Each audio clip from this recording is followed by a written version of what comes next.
The Last Jedi broke a lot of new ground for the Star Wars franchise. It gave Luke Skywalker his first speaking role in the saga since 1983, and, perhaps most importantly, brought fans closer to watching Chewbacca eat a comic relief alien than they'd ever dreamed possible. And while The Last Jedi really was a great movie, there are still a few points that we couldn't quite wrap our heads around. Sore losers.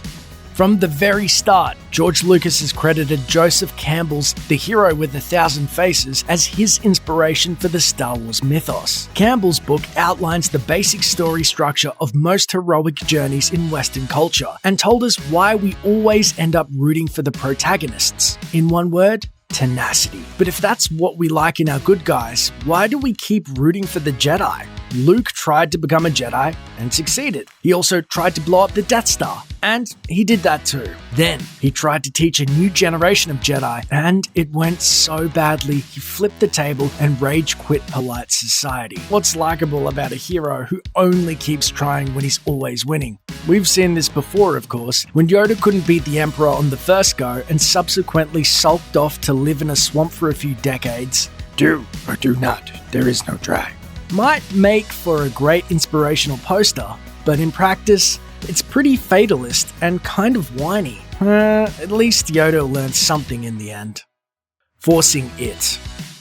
The Force. If it were easy, everyone would be doing it. Nobody'd ever be able to find the droids they were looking for, the Mos Eisley Cantina would have padded walls for all the telekinetic bar fights, and skee-ball would become infinitely easier. Sadly, it's not the case that everyone can use it, and even the most sensitive Force user needs intense training to harness their slick menagerie of space wizard powers. You've got to have a teacher if you're gonna use the Force. Rey needed Luke. Luke needed Yoda and Obi-Wan. Leia needed...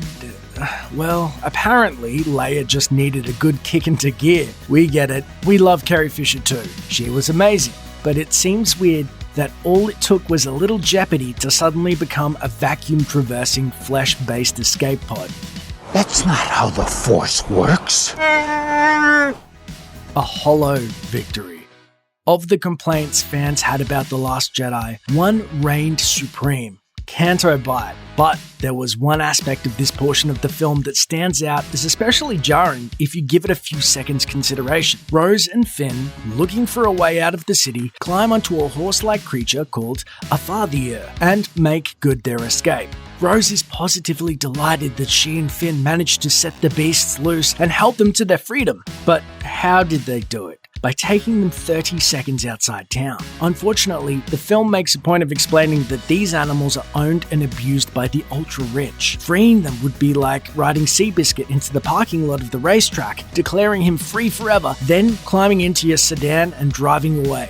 If you think there isn't going to be a search party herding those camel cats back home inside of 15 minutes, you're living in a science fantasy world. Masters of Disguise. Everybody loves a good disguise sequence, and Star Wars is no exception. Luke and Han did it, Lando and Leia did it, even Jyn and Cassian gave it a go. But there are some times when it just doesn't work. Towards the end of The Last Jedi, Rose, Finn, BB-8, and DJ infiltrate Snoke's Star Destroyer, the Supremacy. Their first move is to disguise themselves by donning the uniforms of the First Order's military officers. So far, so good, right? Well, considering these would be the first racially diverse First Order officers we've seen so far in the saga, and considering Finn is still on the organization's most wanted list, choosing disguises without masks or helmets might not have been a fantastic idea. It's just a shame there weren't any outfits nearby which are, say, notorious for covering the faces of the wearer. Boring conversation anyway.